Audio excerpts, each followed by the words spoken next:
The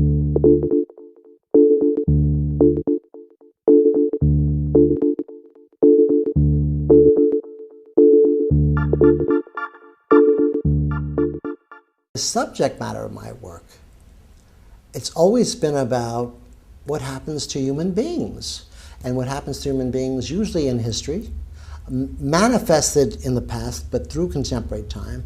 A lot of it has to do with death and art, the remaking of art. I don't do revisions or deconstructions.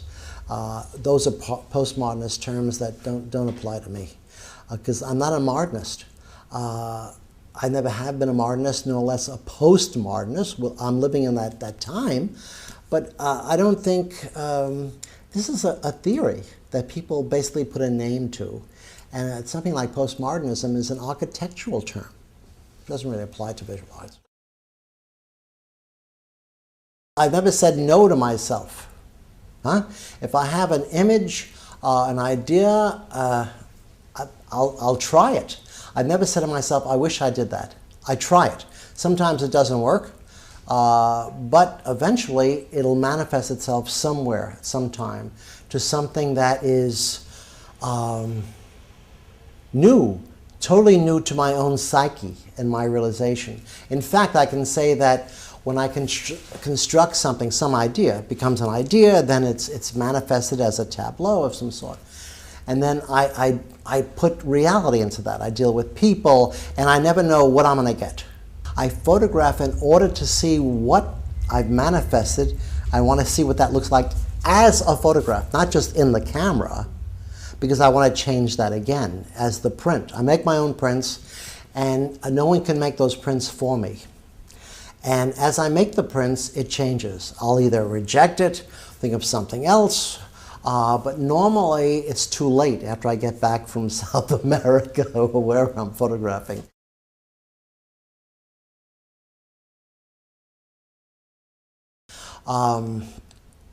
It's strange because I have the bedside manner of a pathologist.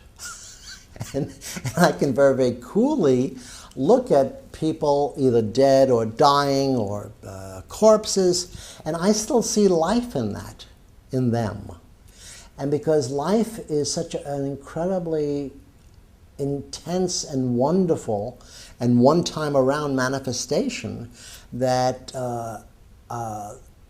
the point of death, at that moment of death, is the last human act. And I really believe we're immortal. I'm a religious person. I really believe that in life we either hate or we love. I've seen people die. I've seen, even when I got out of the Army, I was working as a waiter in a restaurant bar on the weekends and going to college, undergraduate work. And I remember saying, "Hello, Jimmy," who was the manager, and he was behind the bar. And Jimmy was very, very irritated because there was this black man, oldish black man, who was, drunk and kind of annoying Jimmy. And, most bars, they'll have a baseball bat under the bar. So the bartender can defend him or herself. And then suddenly Jimmy turned around. I was just passing this black man and hit him with the baseball bat and crushed his face. And the guy died, and there was blood all over the place. And then the police came in and talked to Jimmy, and then they just dragged the body out and someone else cleaned up the floor, and we got on to the work of the night. And I said to myself, well, what kind of conditioning is this? I mean, the guy didn't deserve to get killed because he was begging for money and drunk. And, it wasn't until years and years later that the moral aspect of that hit me.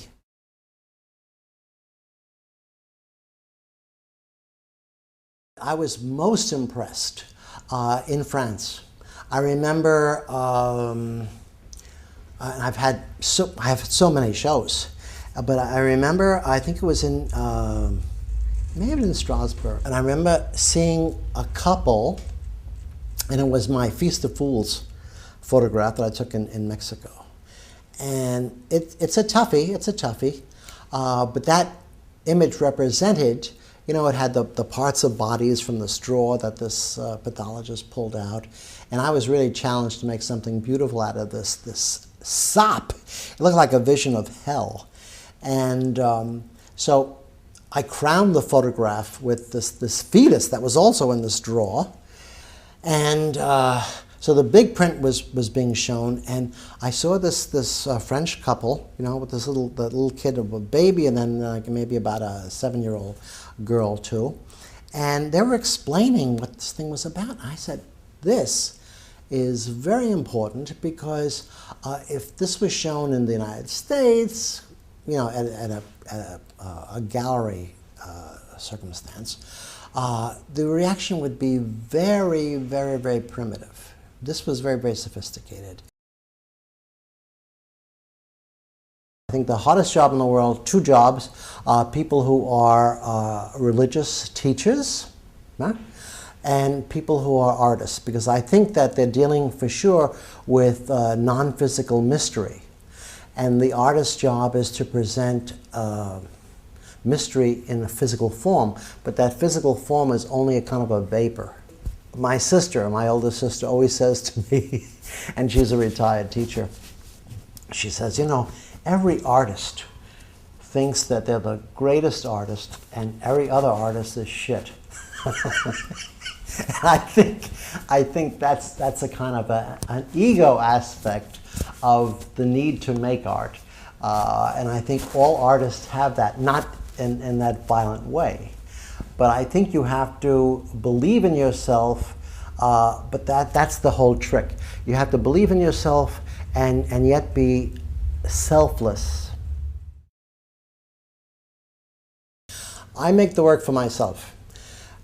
If my work weren't published or exhibited, as it wasn't for many, many years, I would make the work for myself and keep it in a box. Because I really believe that what I make echoes my time in life and what I've discovered, and I grow. I'm over 70 years old now. I've been making photographs since I was 11, and on a continual basis since at least 40 years ago now. And I love what I do. I love the challenge, and I'm a kind of savant in a way that I have no sense of time. I generally put in, even now, 8 to 10 hours a day, and I'm always challenged. I'm always happy. I generally stay, I don't speak the language. I stay in a little room wherever I'm staying, and I work on sketches, and I take the observations. It's very much like a chameleon. I'm in a country I don't know about, the language I don't speak, but I see people. It basically makes me a kind of a deaf mute, and it increases my visual connection with things. And I know that it's going to work out. I take great chances. And I think that's the thing about it. If you compromise, you might as well be dead. In France, anywhere ever in France, usually the person will give an opinion. She says, oh, I don't like that there. You shouldn't be shooting from this side. Or, hey, this is good. You know, this is good. This is good input. And I want another set of eyes or another kind of impression, because when I'm photographing in a country, I'm photographing within that culture, the chameleon thing I was talking about, and I rely on that kind of cultural distinction, you know? And it's, I mean, I really think, and I know I'm in Paris, I'm in France, but I think that the art, you know, when I traveled through France, you go to different little museums and towns even, the French have, above all people in the West that I've come across, an innate sense of aestheticism. It's very, very profound. I mean, when in the United States in the 19th century, the people were doing nudes in a kind of reference to like the white woman, you know, being held by the Indians. There's always a victim, you know? So she's exposed, she's chained.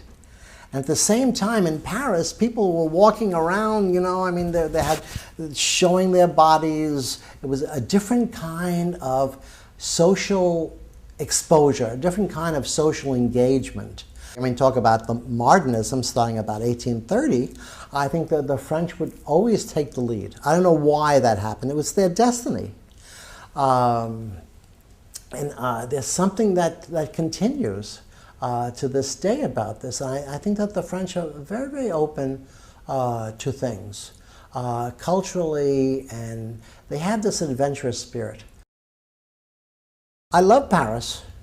The only regret is I don't speak the language, and I've heard millions and millions of words. But when I come here, it's either usually to work. I work in different places, including Paris. But of course, I communicate in English with people who speak English. And some people say to me, well, how come you don't know French? I said, well, we don't speak French, although I'm living and working in a particular culture. But before I die, my tombstone is going to say, and he spoke some French.